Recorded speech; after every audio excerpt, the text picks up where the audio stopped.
Charlie Kirk was shot and killed today. I can't believe he's dead. I can't believe it.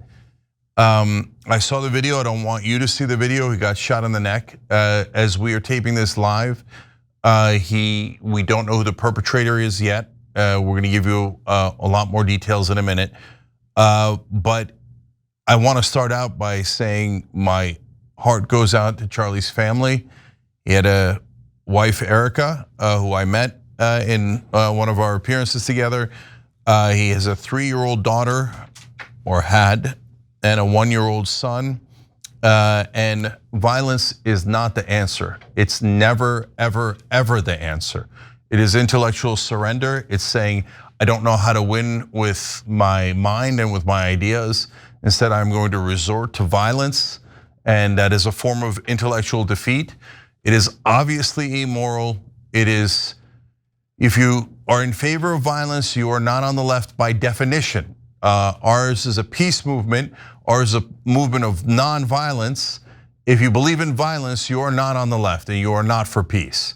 What happened here was an unmitigated tragedy. So we have a lot to discuss here, but let's give you the details of what happened first. Yeah, it's unfolding fast, furious, late breaking, John, today. Charlie Kirk assassinated, happened at an event at Utah Valley University. As of bringing you this story at this hour, authorities do not have the suspect in custody. Images and videos of the attack are circulating online already. We're not going to show you those images because they are extremely graphic. So you can imagine what went down in Utah Valley University today. University has closed its campus, canceled all classes until further notice. They said Kirk was shot from a building about 200 yards away from where he was speaking. Here's exactly what happened just before Charlie Kirk was shot and killed. Video posted on social media shows the moment Charlie Kirk was shot, the seconds leading to the incident. Kirk was being asked questions about mass shootings in America. Do you know how many mass shooters there have been in America in the last 10 years, a person asked? Counting or not counting gang violence? Kirk responds right before he is shot. This account, according to the New York Times. Witness named Tyler McGettigan said he was surprised by the lack of security at this event. I was expecting when I got here that I'd have to pass through some kind of security, but that just wasn't a thing. No one checked the barcode or the QR code. There was no checkpoint to get in. It was literally anyone could walk in if they wanted.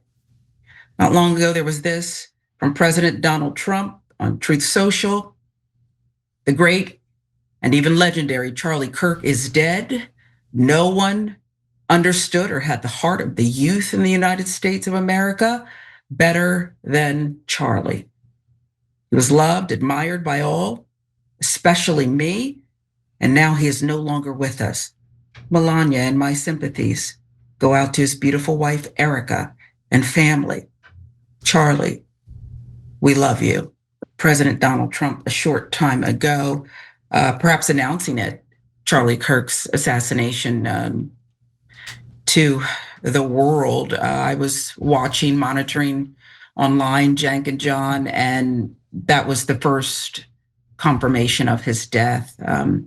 It's just, I mean, we're just talking about him. Of course he made headlines, of course he made news, and of course he reached a lot of young people and had enormous political power and reach.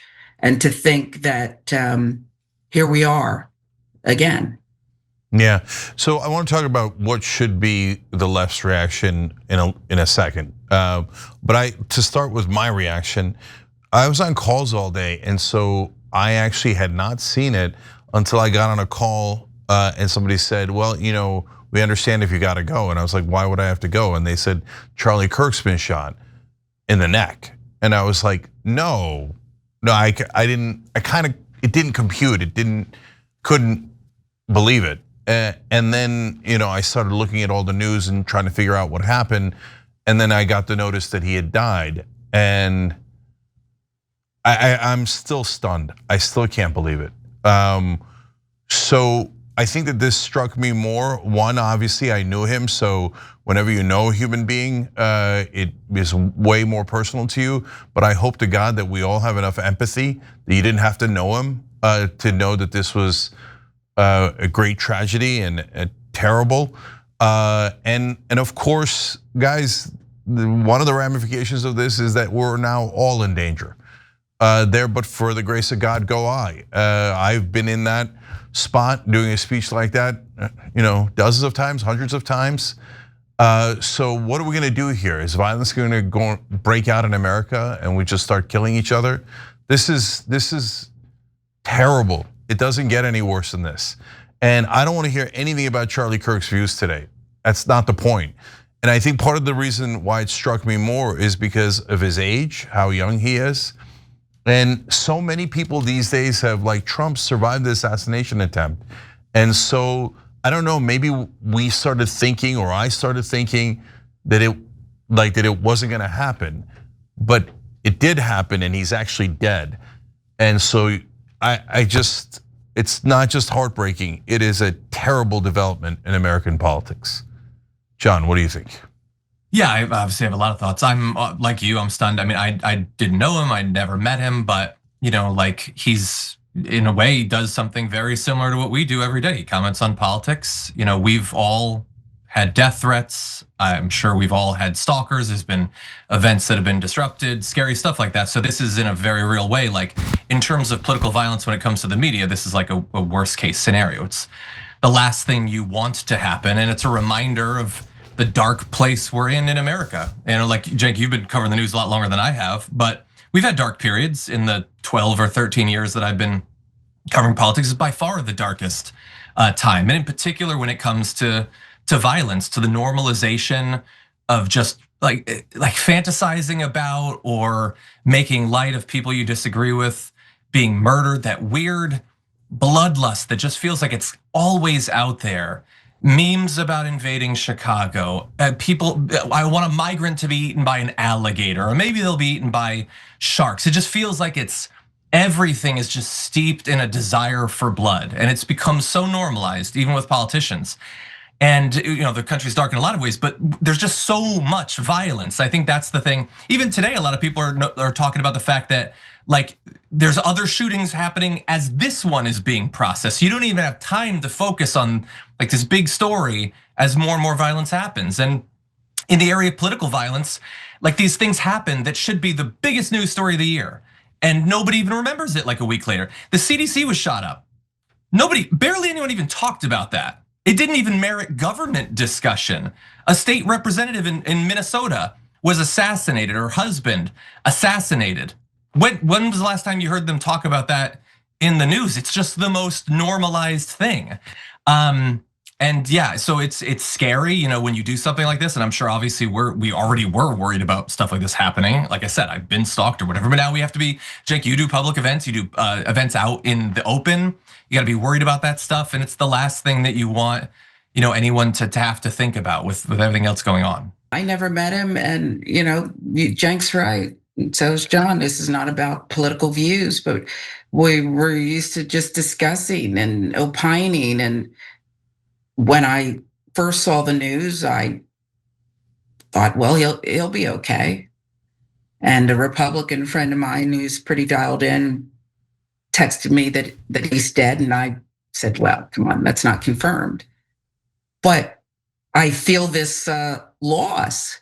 Couldn't have disagreed with him more, but it's so tragic how when this happens, the worst, all that went out the window. I'm thinking everything I have in common with this person who has a right to free speech, who has a daughter, some reports say may have been with him. Here's a fellow human being.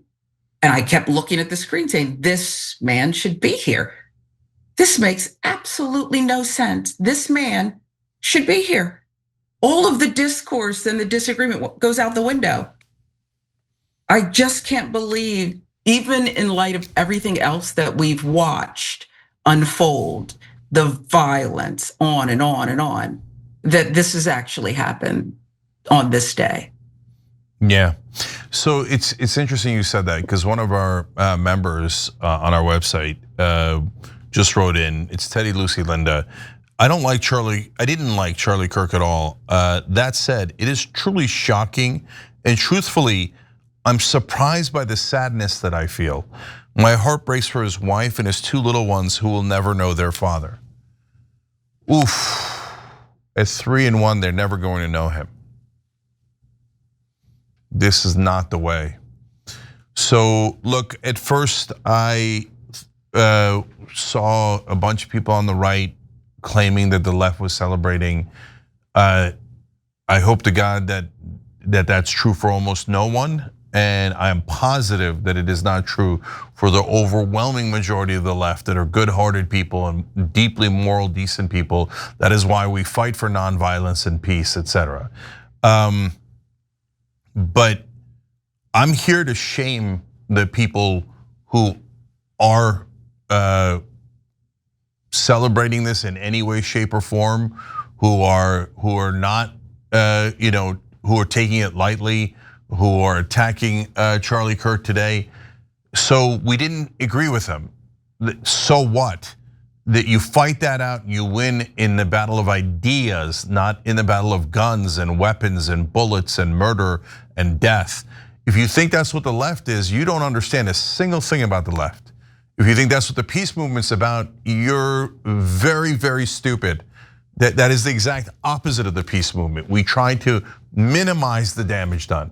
And if you're going to whataboutisms, yeah, I know, guys. I know that Pelosi's husband was attacked with a hammer. I know Dylan Roof. I know the guy who attacked Latinos, the guy who attacked the synagogues, etc. I know their manifestos. But what about Charlie? Charlie's dead now.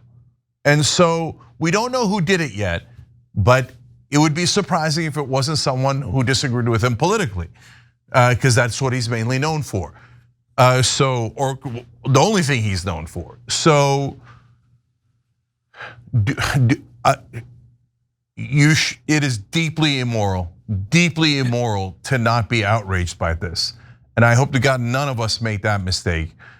And by the way, now we get to way lower on the priority list. Once you get past the immorality of it, etc., to how stupid it is. So now, not only will you have greatly increased the amount of violence in the country, again, if you're on the left, that's the most counterproductive thing you could do. Number two, you now have millions of folks on the right who almost all have guns, who are in a blind rage today. Okay, so you've now endangered all of us. Okay, third, and John is right, guys. I mean, we just last week or just a couple of days ago, we did a story about all these people who were sending Anna death threats. So these death threats. So if you're not in the media or political world these days, and you might not realize this because it doesn't actually happen that often to the super powerful, to the CNNs, to the politicians. So every once in a while when it does, it'll become like a major news event and they'll all get, go nuts over it, etc. But for us in the trenches, on the left and the right, it's so common. It's so heartbreakingly common that we get death threats and threats on our life and health and etc. So now this person who shot and killed Charlie Kirk has amplified that massively for everyone.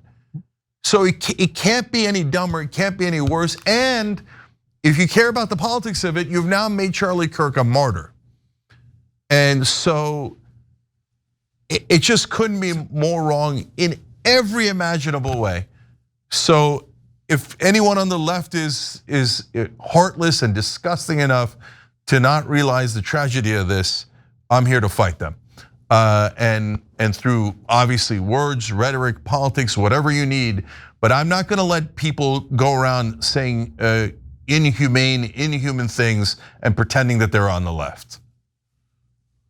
Yeah, I think, granted, I'm not as online, but thankfully I haven't seen anyone with like a prominent platform that said anything like that. I've seen comments definitely, but not from people with a prominent platform. But I have it's one of the things that I think is most shocking about this is that there's the tragedy that happened, and then there's the fear and anxiety of what could potentially come. which can come in a number of different forms. So as you pointed out, there's a lot of people who like Charlie Kirk that have guns, some of whom are violent people and have obsessed about the possibility of violence. So they might be triggered to do something.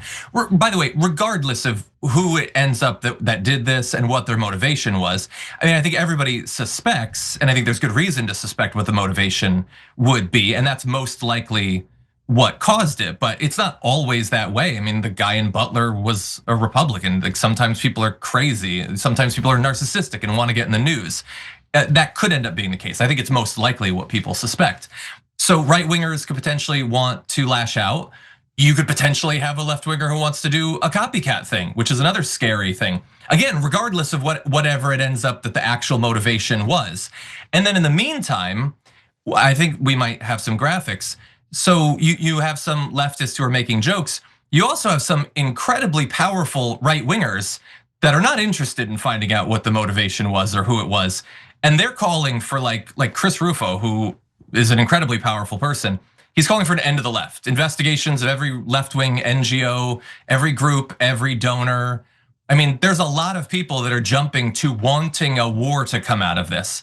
And Trump, of course, has shown a magnificent willingness to deploy the weight and power of the government against his political opponents. There's gonna be a lot of pressure on him to do exactly that in this case, regardless, again, if we ever find out what the motivation was. And so there's a lot of reason to worry about what might end up being done, either to leftists generally or to the Democratic Party or to its donors or whatever as a result of this. And there's a lot of people online right now that are not being at all, like they're not keeping their cards close to the vest on what they'd like to see happen. I'm gonna read 2 comments from our YouTube members. Mojo1 said, I'm a conservative Republican, Charlie fan minus Israel.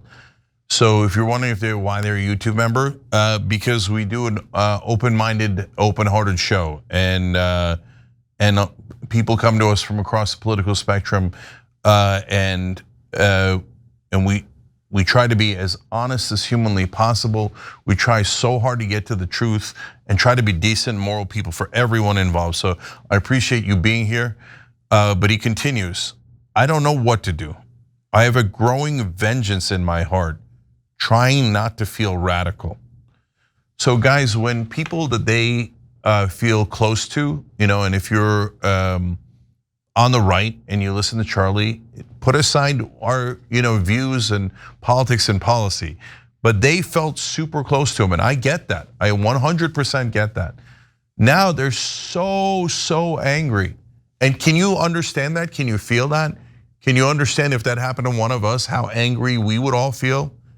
It is so important that in a moment like this, that we double down on what the left is supposed to be good at, which is empathy. You have to have empathy for him and his family. And if you don't, you've lost a piece of yourself. You've lost a piece of your ideology too.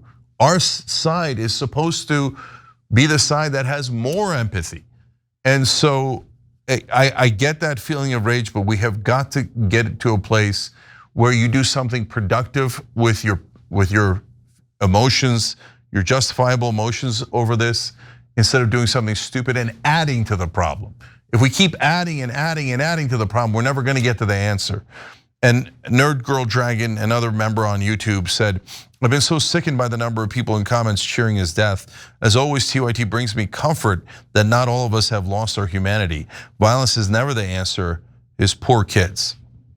Look, I don't know, I've seen 1 or 2 comments. I haven't seen a lot, so I don't want it, the idea out there that there's a big contingent on the left that are celebrating this. I think it's got to be a tiny percentage, okay? But unfortunately, that tiny percentage is loud and obnoxious, and they put the very worst face for the left forward. I mean, when you celebrate violence, what does that do? Like, let's say that, I don't know what the motivation of this guy was. We don't even know who the guy was who shot him, right? But if it's, there's many issues that people disagree with Charlie on. But something that was in the news a lot lately was, of course, Israel, right? So how does it help to have one more person dead? That doesn't help at all. That sets us back. That sets us back tremendously. We're the side for no violence. We didn't want anyone dead on October 7th. If your heart didn't break for those 36 Israeli kids who died on that day, again, there's something a little missing in you if you can't grieve for the children. And obviously, we grieve for the 64,000 at a bare minimum dead in Gaza and the 20,000 children dead there. The answer to that is not more death and violence, is not more people dead on the other side. The answer to that is peace. We all have to double down, triple down, do everything in our power right now to get to nonviolence and peace and to empathy. Empathy and love is what solves hatred and war. So, I love this quote. I've always loved this quote from Martin Luther King. Took me a long time and a lot of maturing to understand it. But he said, hate cannot drive out hate. Only love can. Because it's true, once you bring in extra hate, all it does is compound the hate that was already there. So it literally hate cannot drive out hate. It could only multiply it. The only way you get past the hate is once you empathize with one another. And once you do, and yeah, to some degree, Charlie and us tried that. A lot of times we failed and we yelled at each other. Sometimes we succeeded and agreed.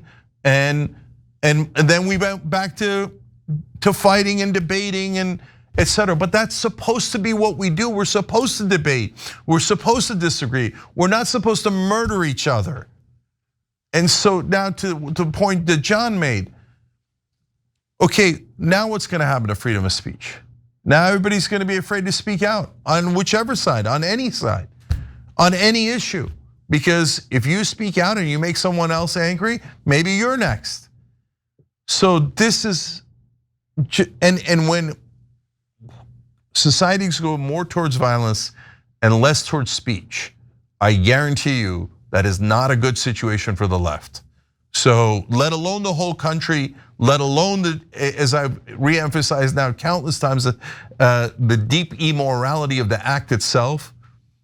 But this could lead to crackdowns. This could lead to taking away more rights, etc. So if you're on the left and you do violence, you're the most immoral, counterproductive person who does more damage to our cause and to the cause of humanity than you could possibly imagine. Every time you ring the bell below, an angel gets his wings. Totally not true, but it does keep you updated on our live shows.